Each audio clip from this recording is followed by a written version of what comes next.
अमूमन ये देखा जाता है जब भी किसी सदस्य के खिलाफ विशेषाधिकार समिति कोई कार्रवाई शुरू करती है, यानी कि कमिटी ऑफ प्रिविलेजेस कोई प्रोसीडिंग शुरू करती है, तो वो शख्स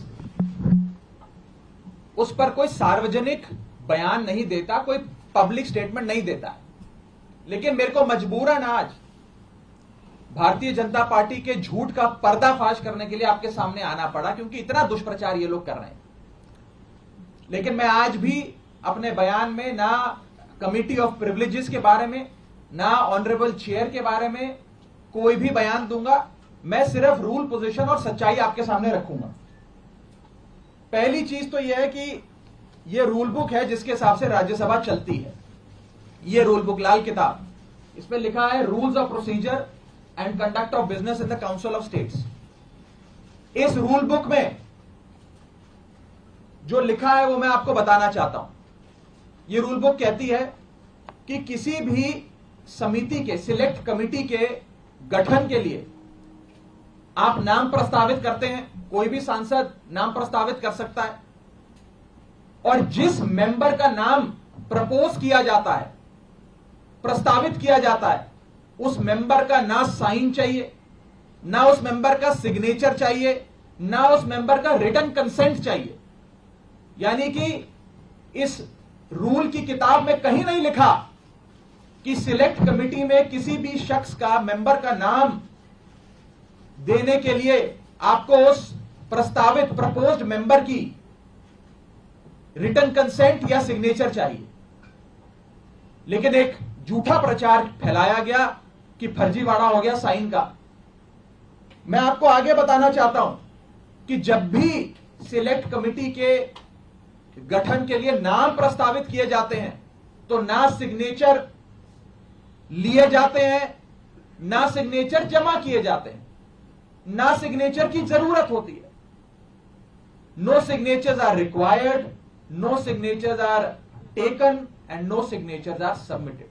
तो जब किसी का हस्ताक्षर लिया ही नहीं, जब कोई हस्ताक्षर जमा किया ही नहीं, तो ये फर्जी साइन का जो एक अफवाह फैलाई जा रही है, ये सरासर गलत, झूठ और बेबुनियाद है। और ये मैं कानून की पोजीशन के हिसाब से बता रहा हूं। और मैं आज इस मंच से बीजेपी के नेताओं को चुनौती देता हूं कि वो कागज लेकर आए मेरे सामने, show me that piece of paper जिसपे ये दस्तखत है। जब कोई दस्तखत है ही नहीं, जब सिग्नेचर होता ही नहीं, तो फर्जी सिग्नेचर की बात कहां से आ गई? मैं चुनौती देता हूं आज बीजेपी को। आप तो इतनी बड़ी पार्टी है, इतनी शक्तिशाली, इतनी ताकतवर सरकार है आपकी, वो कागज दिखाओ मुझे जहां पर हस्ताक्षर है। चुनौती देता हूं मैं आपको। अगर आप कह रहे हैं मैंने कोई कागज जमा किया है जिसमें गलत तरीके से किसी के साइन किए गए हैं, तो वो कागज लेकर आओ, मैं आपको चुनौती देता हूं आज। साथियों, मैं आपको आगे बताना चाहूंगा कि बीजेपी के अज्ञान का, उनके इग्नोरेंस का तो मेरे पास कोई इलाज नहीं है। लेकिन प्रोसेस ये होता है कि जब भी कोई विवादित, कंट्रोवर्शियल बिल सदन के भीतर आता है, तो एक समिति गठन की एक प्रक्रिया बताई गई है कि अगर कोई मेंबर चाहे कि इस बिल पर मतदान ना हो, इस बिल पर और चर्चा हो, और इस बिल में क्या चेंजेस किए जाएं वो बताए जाएं, उसके लिए एक समिति का गठन किया जाता है। उस समिति में कुछ नाम प्रस्तावित किए जाते हैं, और जिस शख्स को उस समिति में नहीं रहना, वो अपना नाम विड्रॉ कर लेता है। ये प्रपोजल है, ये प्रस्ताव है, किसी को जर जबरदस्ती नहीं बिठा दिया। मैं आपको एक बहुत सरल एग्जाम्पल के माध्यम से ये समझाना चाहूंगा और आप सब वो मेरी बात समझ जाए। मान लीजिए कि मेरा जन्मदिन है, मैं अपनी जन्मदिन की दावत देता हूं, एक बर्थडे पार्टी आयोजित करता हूं। अपनी बर्थडे पार्टी में मैं 10 लोगों को न्योता देता हूं आने के लिए। 10 में से 8 लोग मेरा न्योता स्वीकार लेते हैं, आ जाते हैं। 2 लोग मेरा न्योता नहीं स्वीकारते, उल्टा मुझे कहते हैं तुम्हारी हिम्मत कैसे हुई हमें न्योता देने की, तुम्हारी हिम्मत कैसे हो गई, मजाल कैसे होगी कि तुमने हमें अपने जन्मदिन का न्योता दे दिया। ये वही बात है, मैंने तो समिति में शामिल करने के लिए न्योता दिया, कोई हस्ताक्षर थोड़ी दिया। लेकिन वो 2 लोग मुझसे खफा हो गए।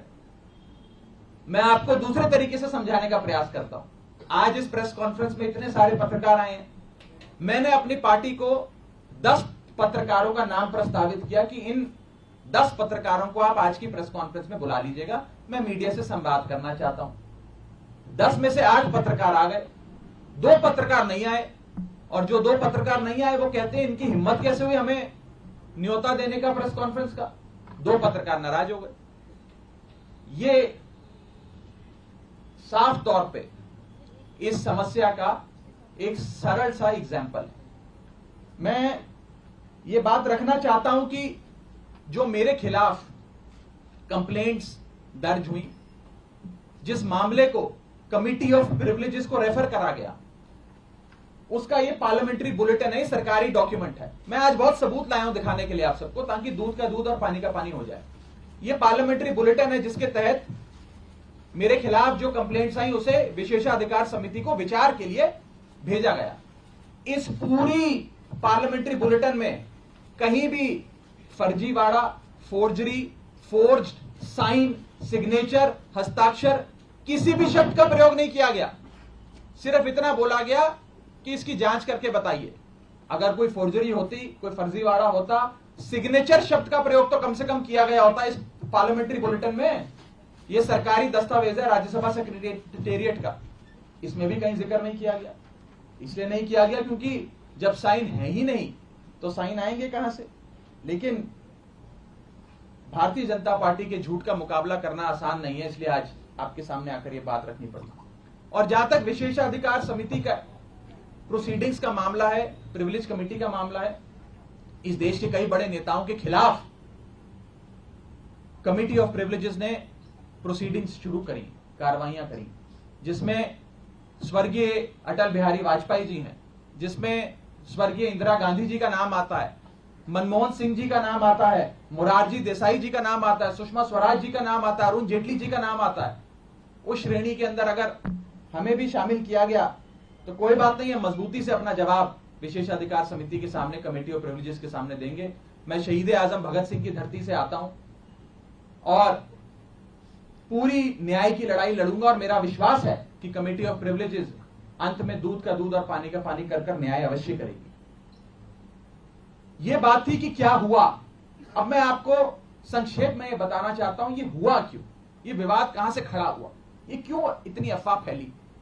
यह इसलिए फैली क्योंकि सोमवार दोपहर को सदन के अंदर आम आदमी पार्टी की ओर से मैंने पूरी मजबूती से दिल्ली के अध्यादेश पर अपना वक्तव्य दिया, और उसके ठीक 6 घंटे बाद मेरे खिलाफ बीजेपी ने यह आरोप लगाने शुरू कर दिए। इनको दिक्कत यह नहीं है कि मैंने नाम प्रस्तावित करे, इनको प्रॉब्लम यह नहीं है कि मैंने किसी कमेटी के गठन के लिए कुछ एमपीज के नाम दे दिए। इन्हें दिक्कत यह है कि एक 34 साल के युवा ने हमें खड़े होकर ललकारा कैसे, एक युवा ने हमसे मजबूती से सवाल कैसे पूछे, और कैसे इस सुपारी जितनी पार्टी, जैसा कि गृह मंत्री जी कहते हैं, इस सुपारी जितनी पार्टी के एक युवा सांसद ने दुनिया की सबसे बड़ी पार्टी के सबसे बड़े नेताओं से देश के सबसे बड़े सदन में खड़े होकर सवाल कैसे पूछे। इन्हें दर्द इस बात का है।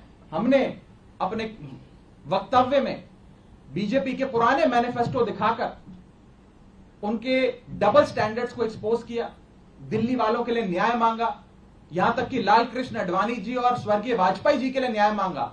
यह दर्द शायद बीजेपी को सता रहा है, जिसके चलते आज वो मेरे खिलाफ कंप्लेंट्स कर रहे हैं। ये लोग मेरे पीछे पड़ गए, बीजेपी पूरी तरीके से मेरे पीछे है। मैं आपको बताना चाहूंगा कि इस हफ्ते के ये दूसरा नोटिस कमिटी ऑफ प्रिविलेजेस का मुझे आया है। It is the second time कि मुझे किसी विषय में कमिटी ऑफ प्रिविलेजेस ने नोटिस दिया हो एक ही हफ्ते में। शायद ही इतिहास में कभी आज से पहले ऐसा हुआ हो। और मैं ये बताना चाहता हूं कि आज के समय हर संभव प्रयास किया जा रहा है कि विपक्ष की आवाज को दबाया जाए।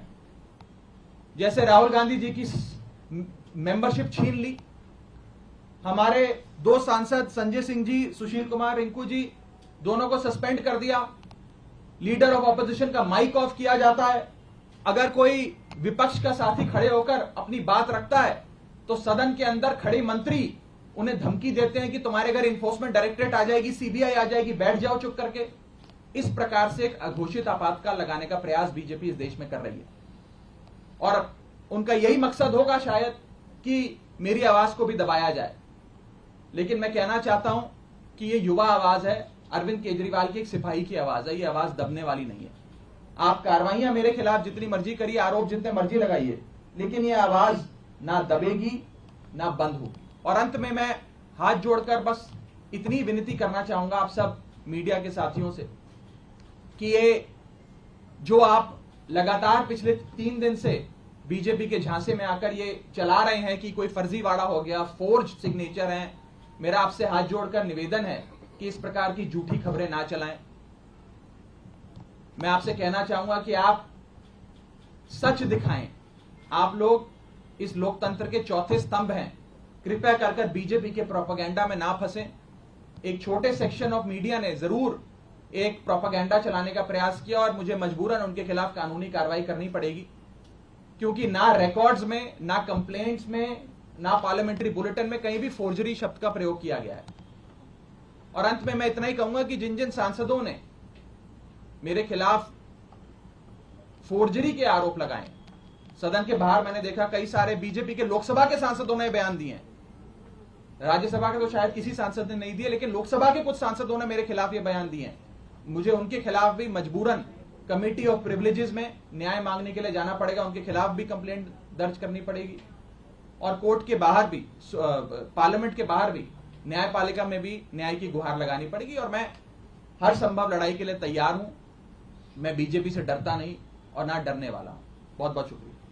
राघव, एक बात स्पष्ट कर दीजिए, आपने कहा 1 हफ्ते में दूसरी बार नोटिस आया, तो क्या आपको नोटिस मिल गया है? क्योंकि कल तक ये स्थिति नहीं, अभी मुझे आज का जो विषय है, इस विषय पर मुझे नोटिस नहीं मिला है। जब आएगा नोटिस तो मैं पूरी मजबूती से, इफेक्टिवली, कॉम्प्रिहेंसिवली उसका जवाब दूंगा।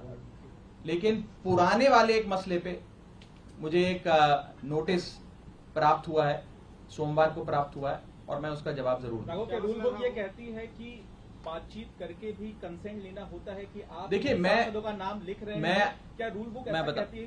मैं इतना बस कहना चाहूंगा कि क्योंकि अब ये मामला विशेषाधिकार समिति के विचाराधीन है, इसकी निटी ग्रिटीज में जाकर किससे क्या बात हुई, किसने क्या कहा, मैं उस पर बिल्कुल कोई टिप्पणी नहीं करना चाहूंगा, क्योंकि ये उचित नहीं होता है।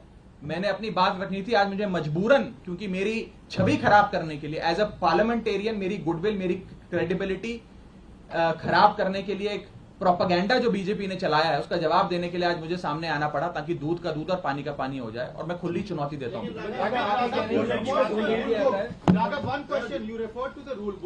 Susmit Patra of the BJD also referred to a rule book on the floor of the बिल्कुल house ठीक। saying सारे जवाब अब विशेषाधिकार समिति के सामने दिए गए। चलिए।